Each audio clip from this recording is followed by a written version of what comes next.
Hi guys, James at Rampant Lion Reviews again for you today with another beer review. For this one we are going to stick to Sweden and we're going to return to a brewery that has featured on the channel a good number of times before. I've had some really nice beers from these guys, quite a few different styles actually, but it's only in fairly recent times that they've started to be a little bit more prolific with their output, and it's been nice to see. We've had some really interesting beers since they've done that, so long may it continue. But for this review then, we are going to head over to the neighbouring county of Blekinge, and we're going to go to Karlshamn in the western part of the county. So we're returning to Brygghus 19 once again, or Brewhouse 19 as you would call them in English, and we're going to have a look at their old school IPA today. So this one comes in at 6.6% ABV, and they're describing it as an old school West Coast IPA.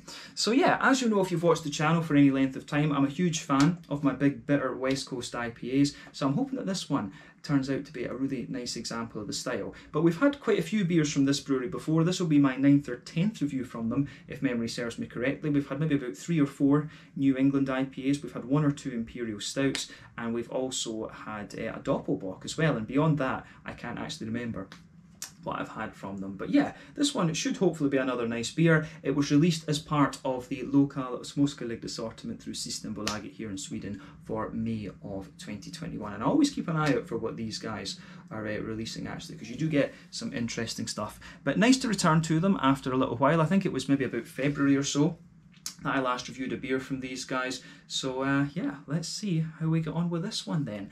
As always with my reviews, I'll tell you a little bit about the brewery before we taste the beer. If you want to get straight to the tasting, just fast forward. All the usual links are in the video description below. That's the brewery website, the link to my other reviews that I've done from Brygghus 19 before, and we will no doubt add more to that list in later on in the year. But there's all the usual social media down there. If you want to see more reviews, do please consider subscribing to the channel. The whole channel of course has a geography based tagging system, so you can go into the homepage and search for beer based on country, city, state, county, province, prefecture, whatever it is you happen to be interested in. Do check out the playlists of beers from different countries. There is one there for all the Swedish beers that I've reviewed for you. That's constantly being added to, and as always, please do get in touch and let me know some of the other beers and breweries that you guys would like to see me review. It's always great to hear from you guys that are watching the videos, and the support that you show the channel is hugely appreciated. So anyway, to tell you a little bit about Brygghus 19 then, or Brewhouse 19 as you would call them in English. So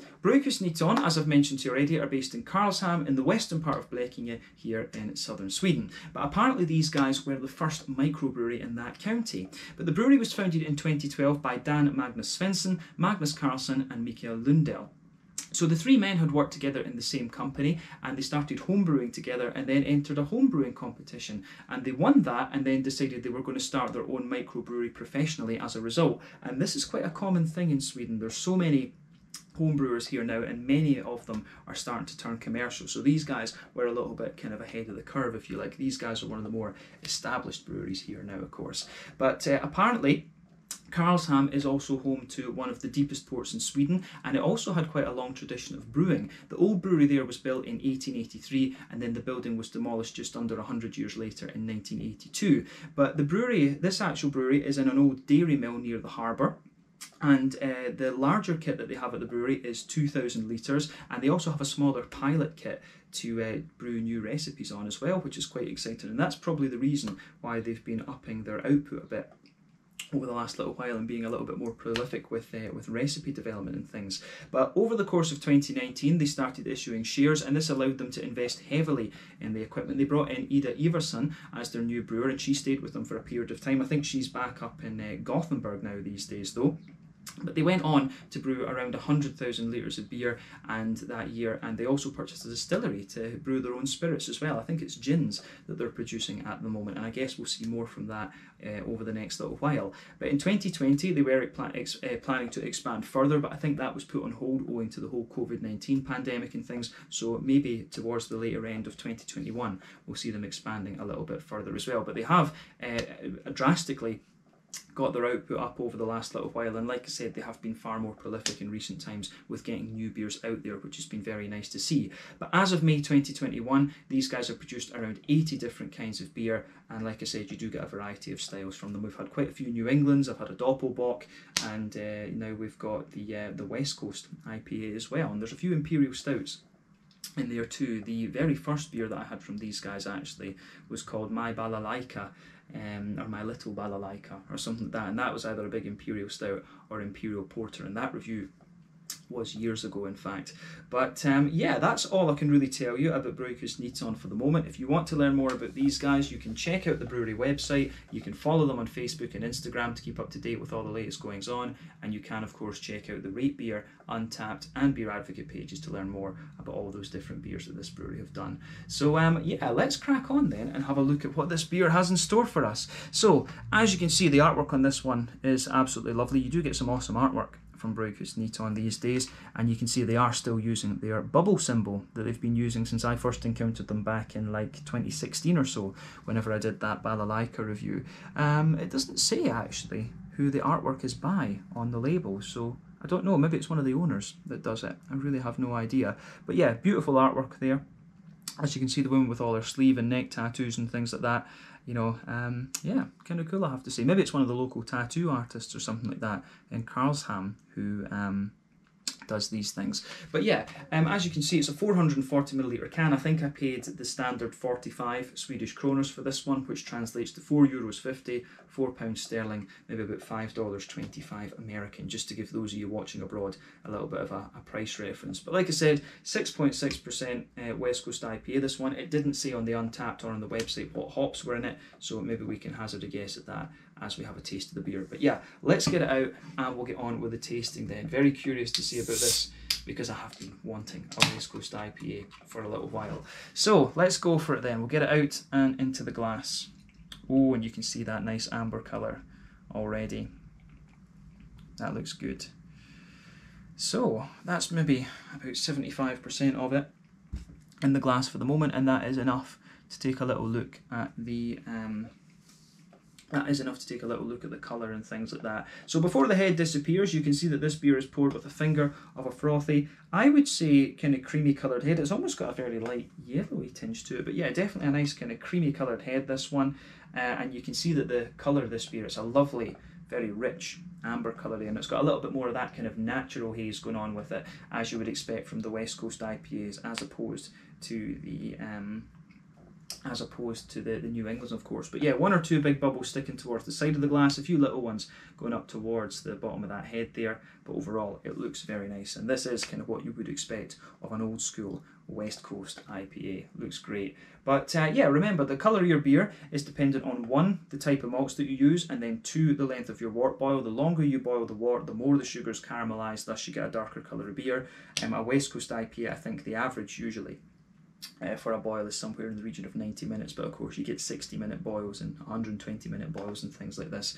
But yeah, for me, the colour of this one would indicate that it's probably got a good bit of caramel and carapils, or you know, even American Turo and Crystal and things like that. There might be something along these lines in here just to give you that lovely kind of amber colour. So I'm hoping this one has a good little bit of a caramel component to it. For me, there's 2 different kind of directions you can take a West Coast IPA in. It can be either kind of lighter and bready and biscuity, or it can be a big oily caramelly sort of thing. And just going from the colour of this one, I wonder if this is going to go down that latter route. But yeah, in terms of its appearance anyway, it looks very nice. I don't think we've got anything much more that we can say about the appearance in this one. It certainly looks the part of an old school West Coast IPA, as they're calling it. So yeah, let's take a closer look at the aroma then and just see how we get on with this one. Let's go for it. Oh yeah, this is nostalgic. Absolutely. The thing for me that's critical with these West Coast IPAs is to get a big kind of chewy caramelly malt base to them. Although biscuity works as well, like Pliny the Elder.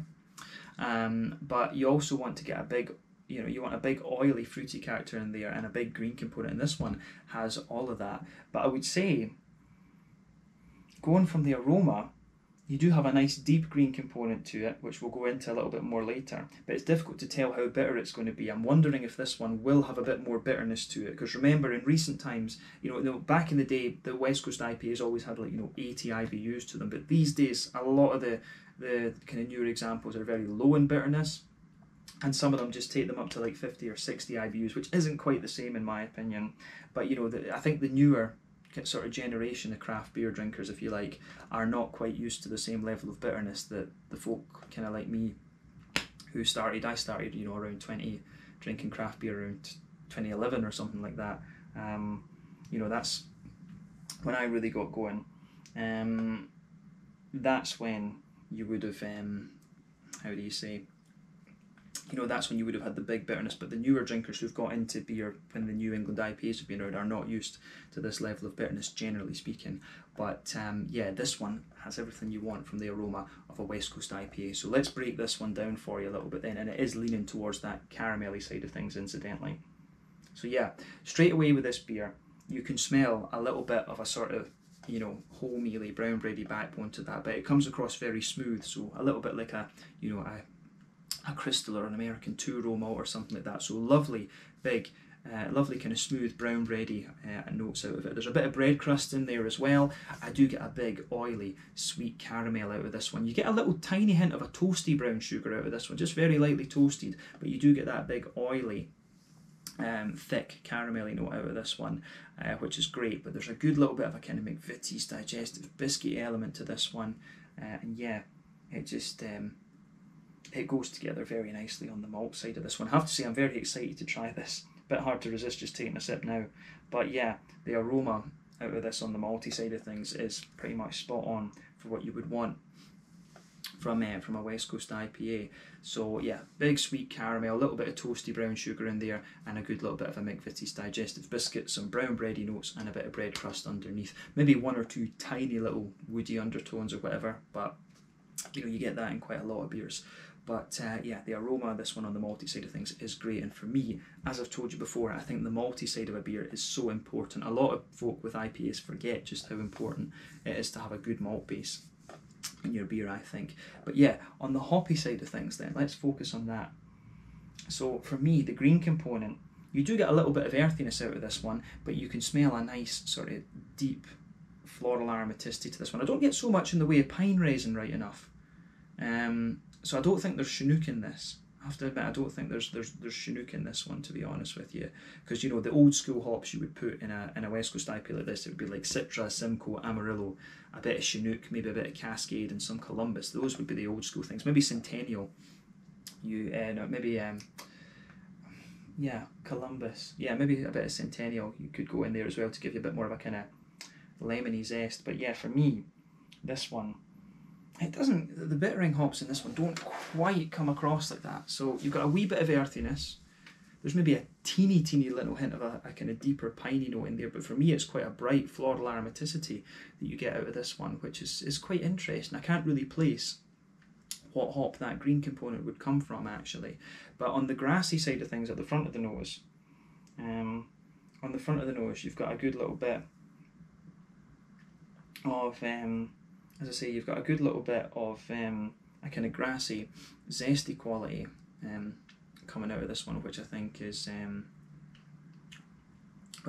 very nice. So yeah, a good little bit of a kind of zestiness out of that grassy component of the beer, and the fruits that sit behind that are very nice as well. So let's look at the fruity side of the beer as well. So for me, it's actually quite perfumey in a lot of ways. It's got a very bright aroma coming out of it. So I do get a wee bit of a kind of passion fruity note in there, but at the same time, there's a bit of a kind of juicier mango to it as well. Yeah, but I'm getting quite a bit of orange out of it.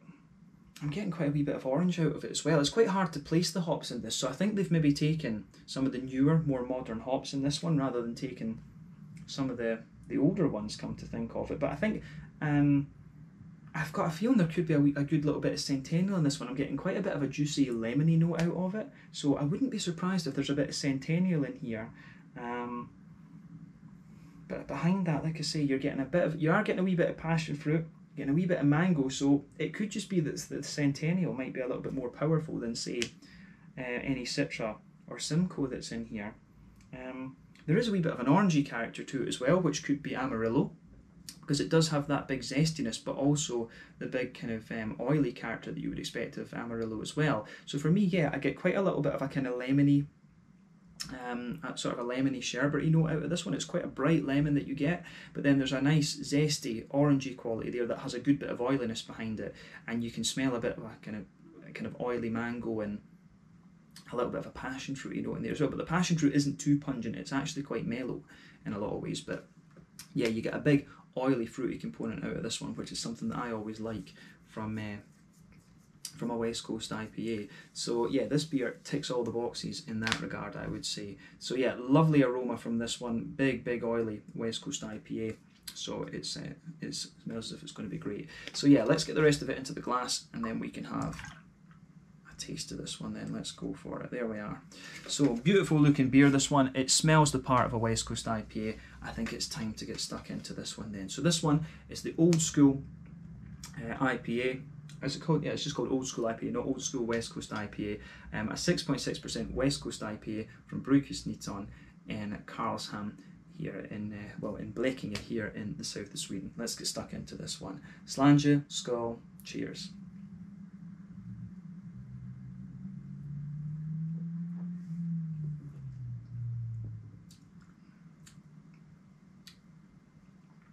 Oh yeah, that's pretty nicely done, I have to say. It has that big oily component to it. Absolutely, it's got the big oily component to it. It's got a good little bit of sweetness, and it's got the big oily fruits. The one thing I'm not seeing from it at the moment though is the bitterness. It's definitely had the bitterness taken down into this one.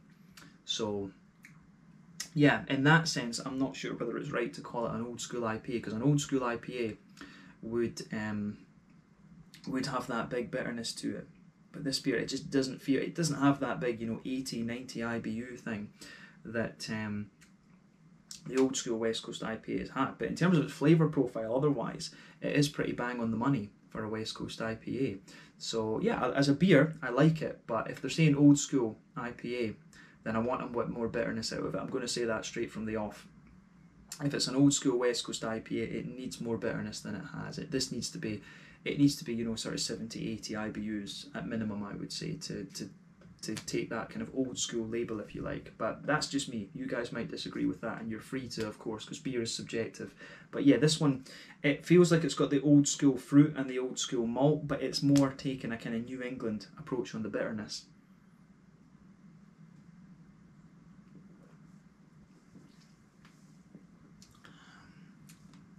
So yeah, what that indicates as well then is that, West Coast IPAs usually are more reliant on early edition hops to give you the bitterness. Over the course of your wort boil, you have a trade-off between bitterness in favour of flavour and aroma, and the New England IPAs, of course, rely more on the late edition hops.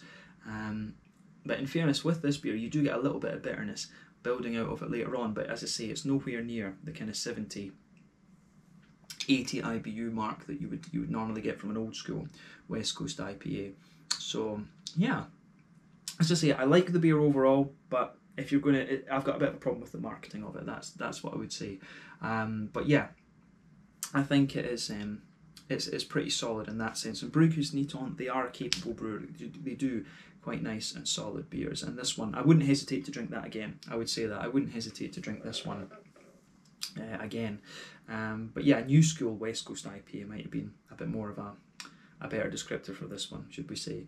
But yeah, let's try and break down the flavour for you a little bit then and describe it properly.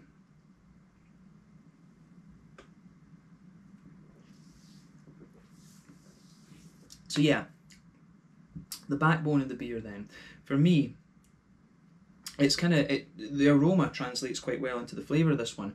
As you go across the middle of your palate, you can feel that nice, smooth, bready character in there. This is an all barley malt beer, if I remember rightly. Yeah, this one just contains corn malt. It's barley malt. So yeah, I was going to say it almost did have a wee touch of a bit of a kind of oaty smoothness to it in a way, which was interesting. But yeah, straight away, the backbone of this beer across your palate is a nice kind of smooth, wholemealy, brown bready character, but you do get a little bit more graininess building out of that later on. You do get a bit of that. If you go to the front corners of your palate, then go diagonally back, you will pick up one or two kind of woody undertones on the front half of that middle third of your palate, so that's sitting in there. And if you go to either end of that middle third of your palate, you do get a wee bit more of a kind of bread crusty element out of the beer for sure. So there's quite an interesting thing going on there. So yeah, a little bit of a bread crusty element either end of that middle third of your tongue, some nice smooth wholemealy bread sitting underneath there, a little bit of woody undertone, and then the graininess I think builds up a little bit the further you go into the aftertaste with it. But sitting on top of the bready layer, in the centre of your palate, you do get like a kind of big oily circle, and there's a that's where you kind of get the brown sugary notes out of this one. In the very dead centre of that, you might get a wee bit of a very slight treacly molasses sort of thing, but as you move further out from that, it gets a little bit more kind of biscuity and things. So yeah, you do get a little bit more of a kind of biscuity vibe out of this beer.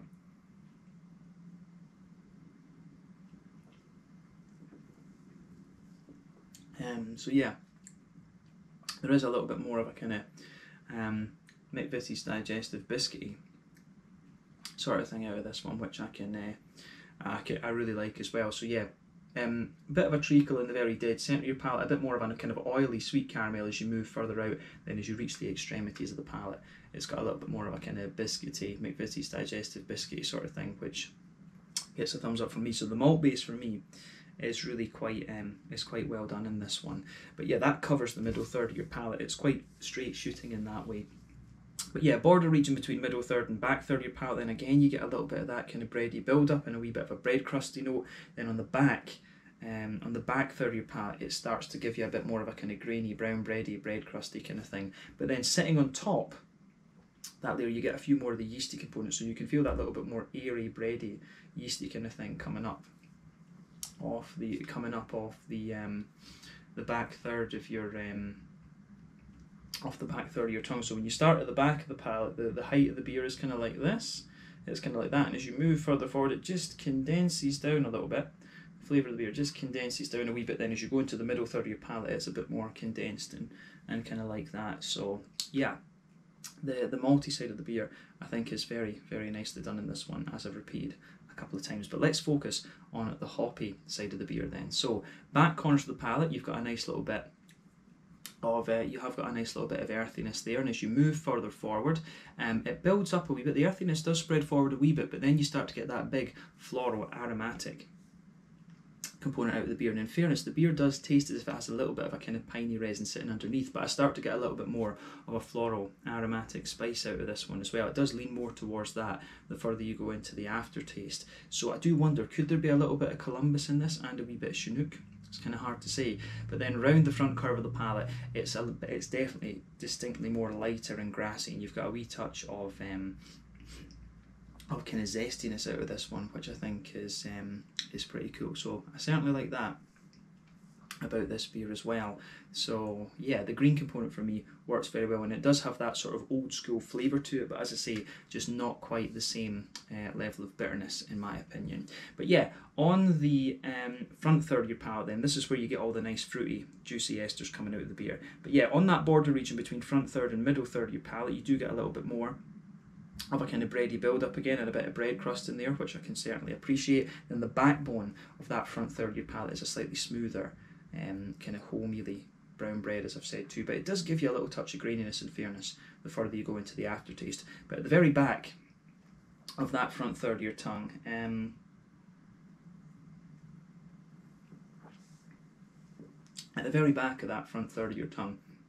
you do get a slight touch of a kind of more pungent grapefruity or passion fruity note, but as you move further forward from that, the beer very quickly becomes a more mellow passion fruit, and you start to get a lot of mango.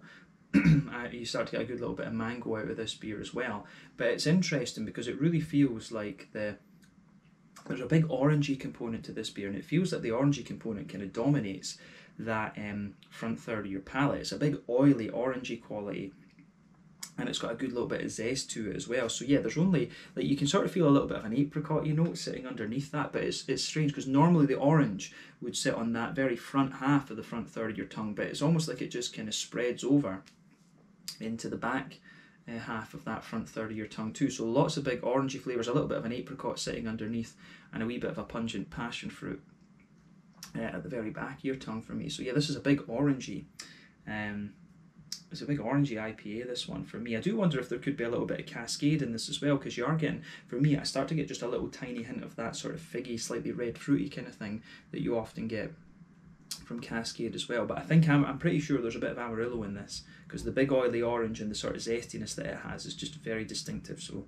getting quite a bit of that out of this one. But as you move further forward, just behind the very front tip of the tongue for me, pardon me, there's a good little bit of a sort of, there's a bit of a sort of lemon limey kind of thing, and it could be a bit of Centennial, and the sort of pungency of it makes me want to say it's Centennial. But you know, if there is a bit of Citra in here, the little bit of mango that you get in this beer too could be you know, because if you come forward from that passion fruit, you know, there is a wee bit of mango in there. It could be Citra that's kind of promoting these lemon limey flavours as well.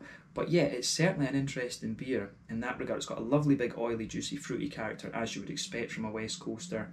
So yeah, it gets a thumbs up from me in that regard as well. So yeah, the fruity notes in this one for me. I love a big orangey leaning IPA, as you know. If you watched the channel before.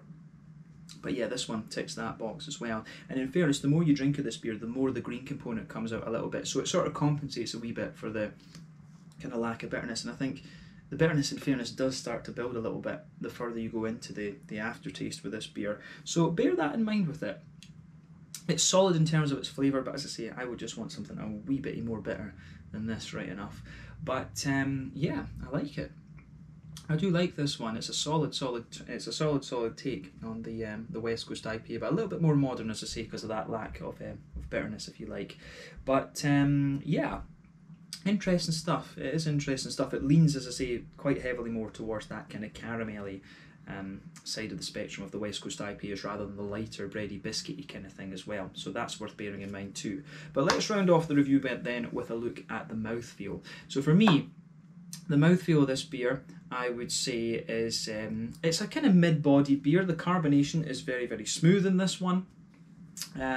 It's got a bit of an oily kind of slickness to it, but at the same time it maintains that sort of Scandinavian cleanliness, if you like. You know, you can feel the clean, crisp quality of the water in this beer. The hoppy bitterness in this one, as I say, I think this one's about 40, maybe 50 IBUs. It's nowhere near the 80 that you would normally get from this style. I think about 40 or 50 IBUs, but remember, distinguishing the IBUs is one of my weakest points when it comes to beer reviewing, so take that with a pinch of salt. The malt base, like we said, it does have a good little bit of a bready, slightly grainy backbone to it, but it's got a lovely big oily brown sugary sweetness, and you've got some lovely juicy oily fruity characters to the beer as well in this one. So I really like how this beer goes together. Actually, it's a lovely beer actually. So yeah, as I say, just a little bit, I would like a little bit more bitterness to it, but in terms of a West Coast IPA, its flavour profile is pretty solid actually, and it really leans towards that big orangey side of the things for me. So I suspect a big bit of Amarillo in this one. I always like playing Guess the Hops. I could be wrong on some of these, but I'm just I'm guessing, so take those with a pinch of salt. But yeah, it is, I think it's some of the old school things that are in here. Maybe Columbus, Chinook, a bit of Cascade, Amarillo, and maybe a wee bit of Centennial, Simcoe, and Citra potentially, something like that. There'll be a few of those hops that are in there. I don't think all of them, but it will be a few of those, I think, that are in this one, just going by the flavour. But yeah, have a go at this beer for yourself and see what you think. I think it is definitely worth trying this one. But thumbs up to Brygghus Neaton. Nice to try my first, if memory serves me correctly, West Coast IPA from these guys, and hopefully we see a few more from them. So yeah, I think my complaint as well about the sort of marketing of the beer being an old school West Coast IPA, maybe that was a little bit premature, but yeah, it certainly shows you a bit more of its green component the further that you go on. So bear that in mind when you try this beer as well.